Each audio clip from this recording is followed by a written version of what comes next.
Hello and welcome to this webinar this morning on static thermal loads with me, Miles Brining.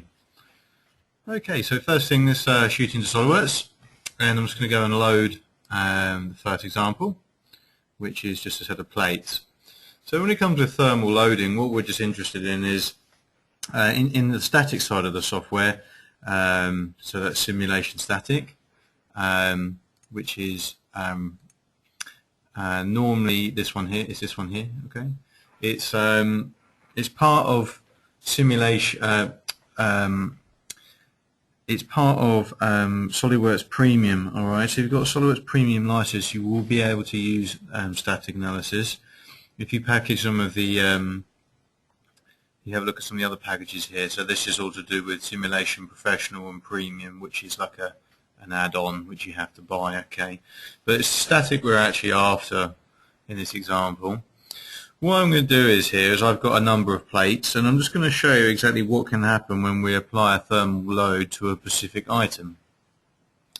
So if I just start a new study here on the static, and you see then I've got my static tree on the bottom left here. By the way, if you do have SolidWorks Premium and you've never seen how to do this before, you have to have the simulation toolbar loaded. And by that, if you go to Tools and then Add-ins, it's in here under SolidWorks Simulation. If you tick that on, you should then be able to get to this menu and then create a new study. So the tree, basically here, I just need to work through it and then set up my thermal loads and any fixtures that I've got within this model, mesh it. So when we mesh something, we're in the study, we're breaking these plates down into very fine elements. All right, and then what it does is it goes off and measures the displacements on those elements, and then from that we can work out the stresses. So when it comes to thermals, people are after two things normally. It's the displacements, so you may find that we've got a framework, for instance, or a specific model, and we need to understand when we run it to a specific temperature, so a steady state temperature. That's what you can do in static analysis. You can't do transient analysis, so we say, look, we'll start off at 0 and we'll go to like 100 degrees. We're saying it's at 100 degrees and it's steady at 100 degrees, okay? So yeah, the transient side of things is within Simulation Professional.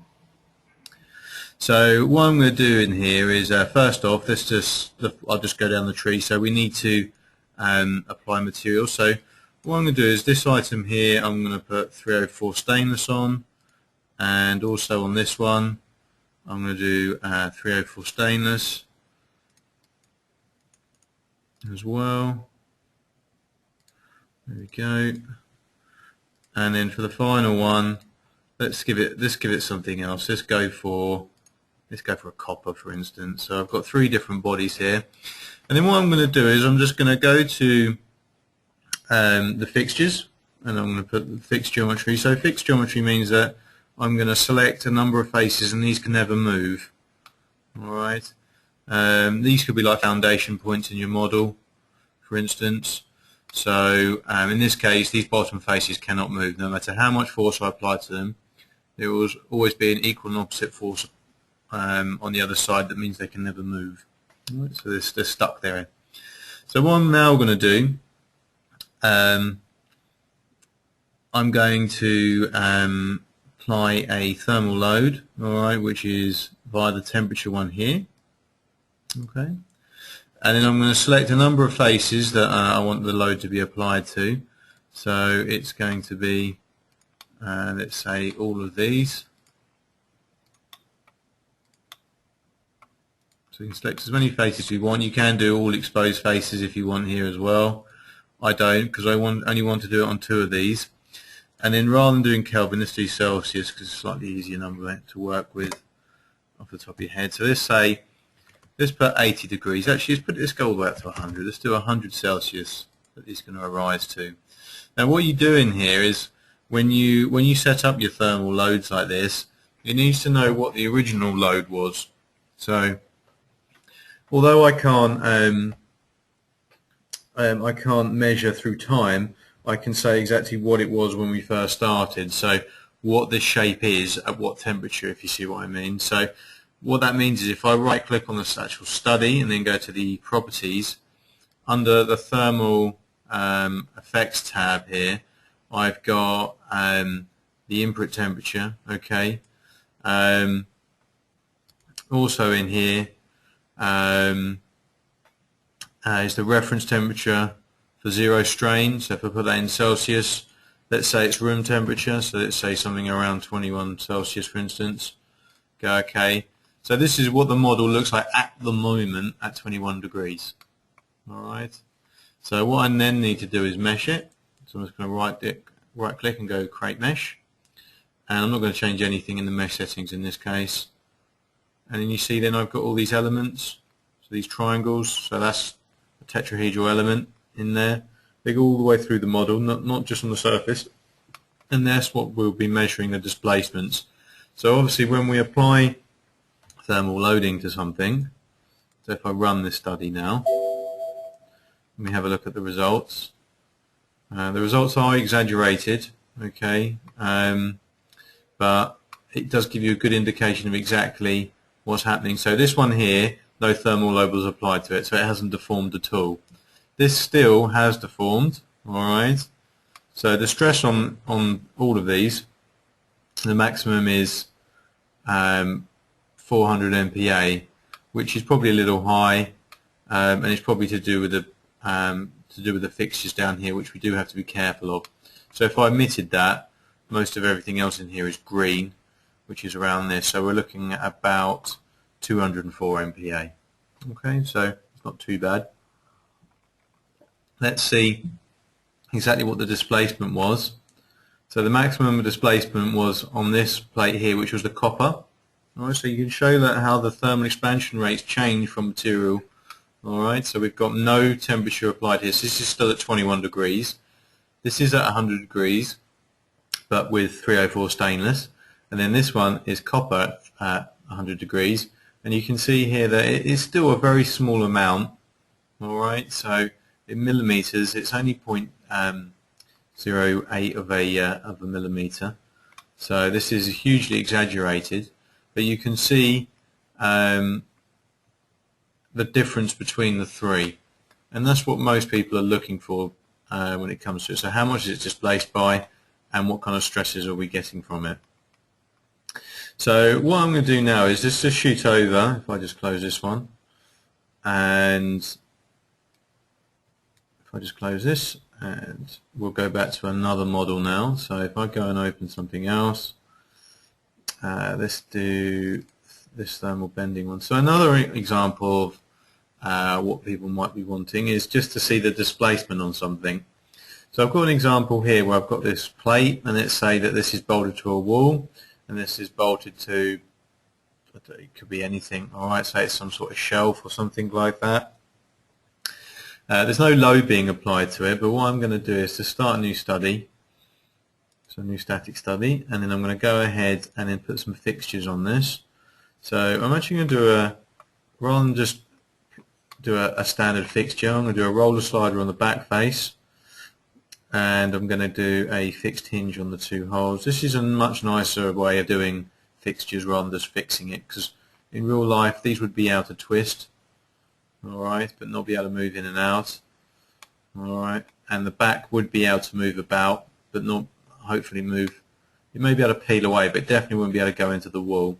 So I am making some assumptions here, and I've unlocked some degrees of freedom that just using a standard fixture. So this one here would do, okay, that one. So just be aware of that, alright, that sometimes you can be a bit aggressive with your fixtures, and it does affect the model.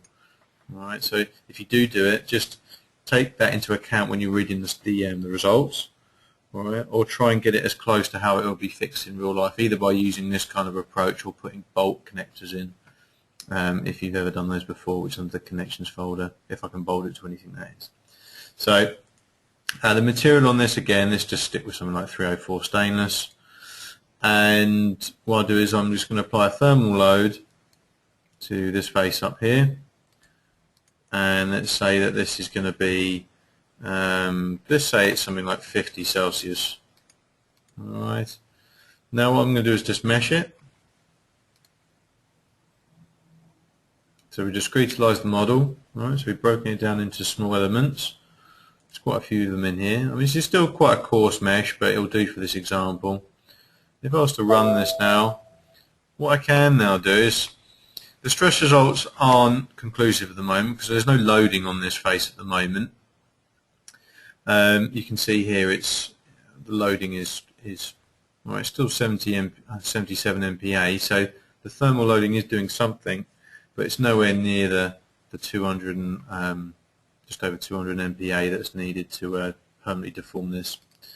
What I will do now is have a look at the displacement. So the displacement is much more than the last example we saw. So you can see here that in this case, if it was just heated from below to this amount, and the outside face was still around 20 degrees, we'd get this kind of displacement. So it's 2.7 millimeters, not a huge amount. So if what I can do is, if I right click on the displacement, go animate, I can then show it like that. 5 frames per second is pretty brutal. Let's do something a little bit more. Let's do 15. There we go. So that's what we can expect to see. Again, it's exaggerated, so it wouldn't be that amount if I was to turn the exaggeration off. So if I edit the definition and then do true scale and then was to animate it again, you can see it's very small. Alright, but again, these can compound these kind of loadings over, especially if something's very long. Alright, we apply temperature via one edge of, or one face of that very long body, you may find that these compound and turn into a very large displacement. Alright, plus I'm only heating it to 50 degrees. You may find this goes up to 100 degrees or something, and then the displacement would obviously then increase. Okay, right, let's move on to something else then. So the next one I'm going to have a look at is a framework. So we do get these questions from people. So this is a very, very simple setup. I've got hardly anything in this. What I do have is a number of bodies. So I've got my concrete body around the outside, and I've got a framework. And some people always ask me, especially when they create frameworks, especially for things like glazing, architectural or architectural metalwork, or anything which involves an outside temperature. All right. What we can do is if I go to create a new static loading here. Okay, so what I've got in here at the moment is, because I'm using weldments, it's put some as what's called into a beam type of mesh. There's different mesh types, and in this example I don't really want to talk about any beams, so I'm just going to right click on all these and treat them as solids. What I'm going to do is I'm going to make sure that this, I'm just going to give this a material. Actually, I'll give them all a material. Let's say again that everything in here is, including the concrete, is 304. Then you're thinking, well, why have you applied concrete, the 304 to the concrete? It's simply because what I'm going to do is I'm just going to right click on the concrete body. I'm going to go make rigid. And by doing that, none of those elements, when I mesh it, I mean, it's probably overkill. It's just for your viewing pleasure that I've made this so thick, for instance. All right, I could actually completely exclude it or make it very thin, because obviously when I mesh this, it's going to take up time. So what I've got is all these bodies in here are all 304. I've got what's called a global contact set in here. So all these bodies will be bonded together. So you can imagine this is all glued. And what I'm actually after in this is, if I zoom in, you can see there's a small gap around the outside here. So first off, I want to see exactly how the model is going to behave with this gap as it is. All right. So it's not bolted to the top. Let's just say we made an assumption that it's bolted to the bottom of the window in this case, and then this framework, we're going to apply a heat load on the front of it and then see exactly how it moves. So So what I'm going to do now is I don't need to apply, let's just put, for safety, let's just put some fixed geometry in. So if I fixed all these side faces like this, it won't matter anyway because it's rigid. But let's put it in anyway. So if I go fixture, external loads, let's do a temperature, and let's say we're going to put Celsius of, let's say 50 degrees again, and what we can say is that this temperature has been applied maybe through a body which is in front of this, so maybe a piece of glass for instance, or it's come through as a form of radiation maybe from something else outside, and it's heating up these faces to 50 Celsius. So now I've got that in position, what I can now do is mesh this example. So again, I'm just going to use all the standard settings for the mesh.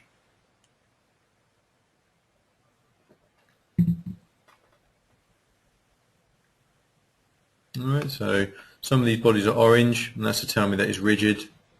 So they're not actually ever going to move. It's the framework I'm interested in though. So if I was now to run this, let's just have a look and see what happens.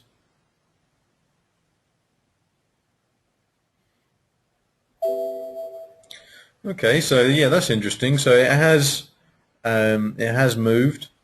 All right, so at the moment, if I was to build this in real life, it wouldn't move by that amount. It is exaggerated by quite a bit. The stress from just the temperature being applied as it is about 91 MPa. All right, so we've got these patches of heat here, or stress. Now this is probably more to do with the mesh. My mesh is very coarse, so if I was to refine the mesh more, I'd probably end up with a number maybe round this, but it would be these would be a lot more smoother. All right, it may go up a bit, the stress, but I need to refine the mesh more to get there. Let's have a look at the displacements though. So the displacements are 1.1 millimeters at the very top. So this is going to push back by that amount. This is say it's exaggerated. So if I was to go and edit the definition of this, so it's exaggerated by just under 300 times. If I was to do true scale, for instance, you can see it's still in position, but it has pushed back by a certain amount at the top. Now, obviously, we may have that kind of tolerance put in. Let's say in this example, if I was just a normal 2 this, we can see that the gap actually hasn't increased or decreased that much, which is good. All right, I want to have a I definitely don't want this to close up because I would see this, the set of gaskets maybe, and I don't want those to be crushed or broken by these pipes going into them, or permanently deformed, and then when obviously it contracts again, it leaves a gap. But it is pushing it back, and obviously if this was to continue after time, we may find that I mean, this is a very small displacement, right, and we may find that it starts to wear it. So what I'm going to do is I'm just going to go back to the model, and I'm going to unsuppress basically some pins that are now being placed in the top here, and that's just to locate the top of the framework so it can't move. All right, so normally when you're doing frameworks, you're either bolting at the top and the bottom, or different locations on the side, for instance. So yeah, mine was fairly unstable to start with anyway. What I'm going to do in here though is I'm just going to apply a contact set. So I'm going to do a component contact, and I'm going to do it between this body in here and this body here, and it's going to be a no penetration contact. And then I'm going to do one more, which is going to be between this pin. Alright, so if I go and do a component contact between that one and that one there, again no penetration, that means that I can now rerun the study. So it's going to have to remesh it for me. Alright, I've got 2 here with no material, and that's my pins I've just put in. So again, let's put these at 304. I'm just going to run it. Just got to mesh it first. So the no penetration contact means that they're not bonded, but it means that it can't penetrate through the pin. So you're allowed to deform around the pin, alright, but not go through it. And that would be like my locating lug in this framework. So this is how some of these do work. They tend to bolt them into position, or put them into the pins and then bolt them from the bottom, for instance. Okay, so you can see here that has made a difference on the framework. So by fixing it at the top, alright, or pinning it in at the top and the bottom, we've ended up with this. So it started to bow outwards rather than at the top. Now, if I was to have a look at the displacement for it, the stress hasn't gone up that amount, as you can see, but the areas where it has moved has.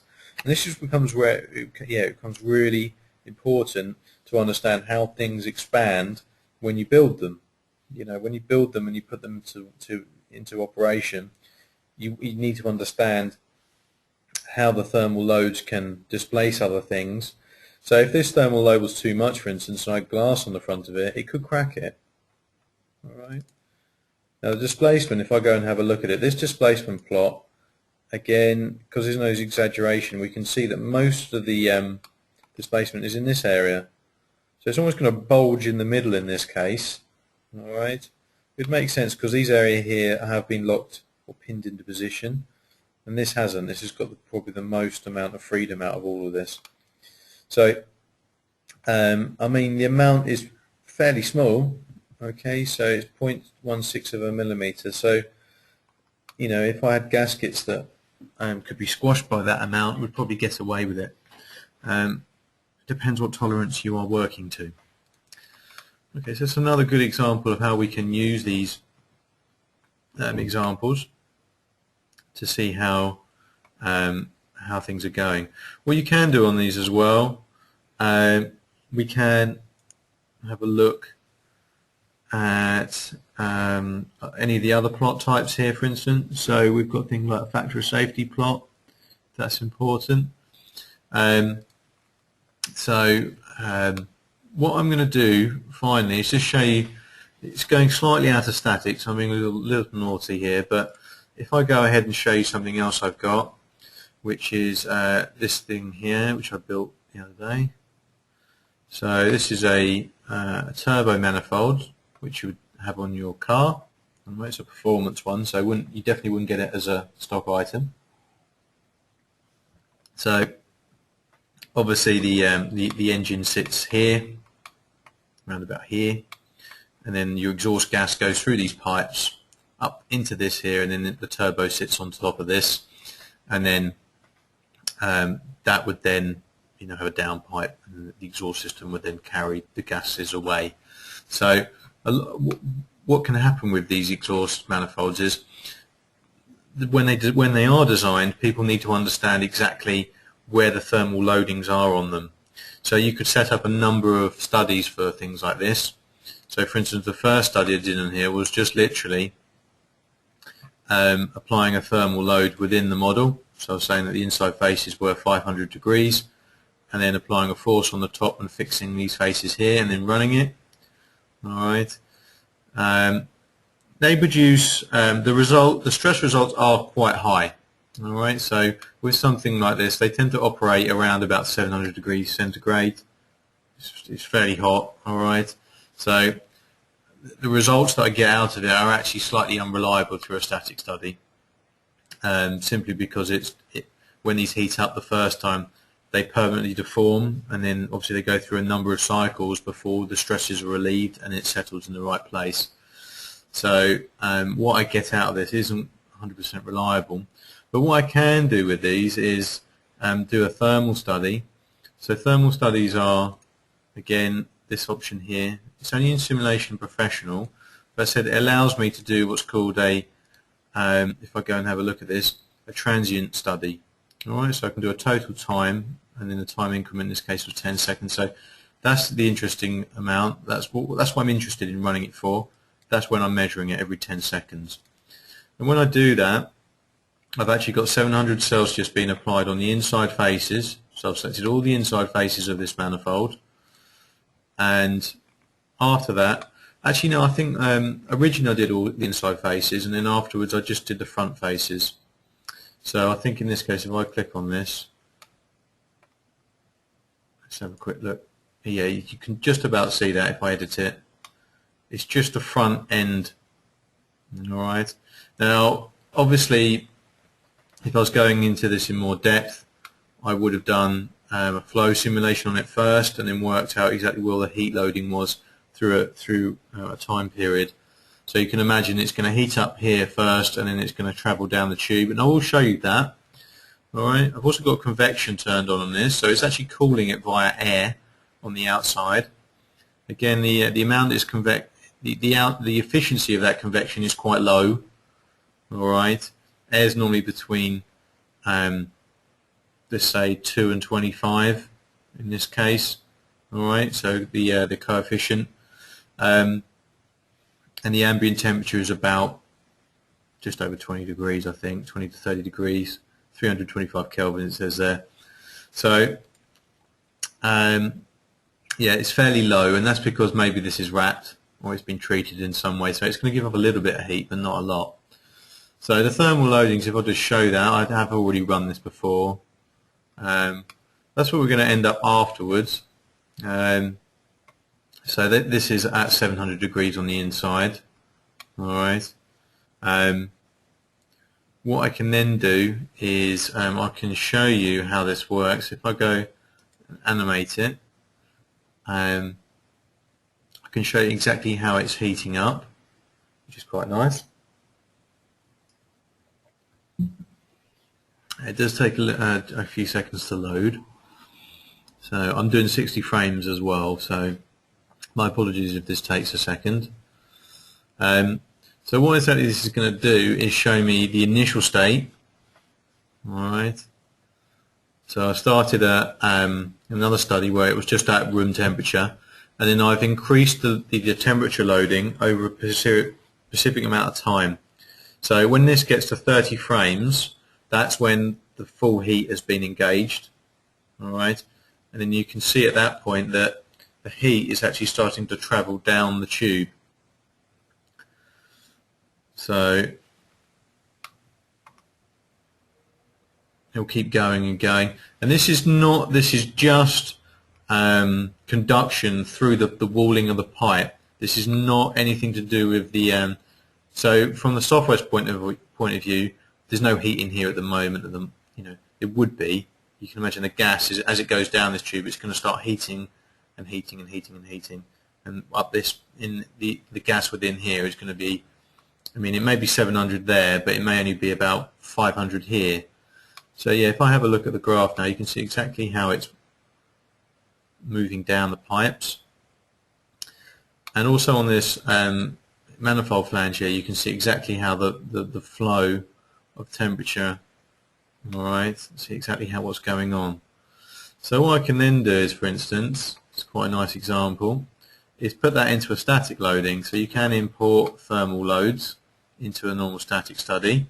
Alright, so you can say to it exactly what instance, through time, once you've had a look at it, where you want to import that into the model. So it looks at the displacements that has happened, and then I end up with something like this. So this is where the maximum displacements were happening in this model. So you can see that most of it was over here. Alright, everything else is practically in the same color. Alright, so we've got a little bit down here as well. But I may find from these examples, if this is the one that's displacing the most over the amount of time, I may have to redesign this specific branch to try and get it the same color as all the rest.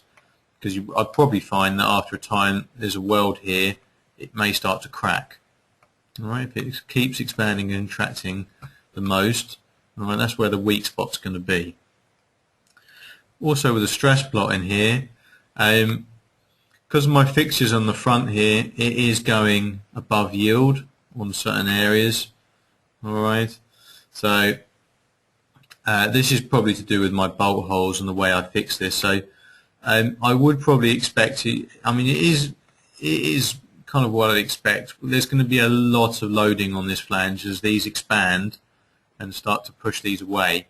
In this case, it started to pull them apart like this. So we've ended up with this oval shape. Okay, this is exaggerated. So, and again, most of the other stress concentrations, if they're not concentrating on the flange, is actually at these locations here. Alright, so if I have a look under here, you can see they're actually where the pipes join. So again, this is very important when you manufacture things like this, for instance, that these welds in here are really good quality.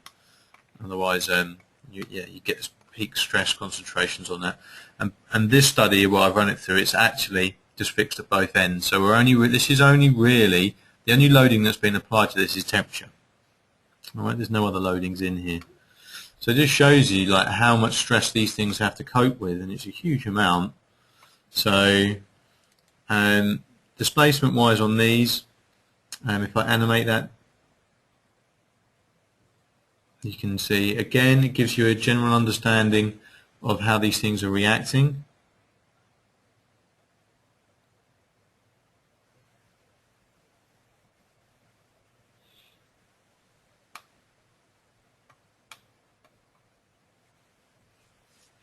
So it is exaggerated. So I mean the total amount is almost 3 mil. So depends whether that you feel that falls within tolerance or not of how much you expect it to move. It's definitely down here though.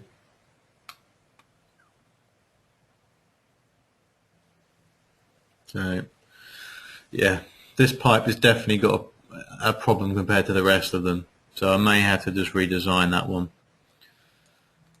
Okay, right, that's been a nice introduction to static with a little bit of transient studies in Sim Professional. All right, so I hope you've enjoyed this, and just to let you know there is some upcoming webinars. So we've got one on the 13th of March, which is composer installation instructions. We've got one on the 20th of March, which is on 2D simplification, so that's to do with again simulation. And then we've got another webinar which is to do with in context modeling. Okay, thanks for watching.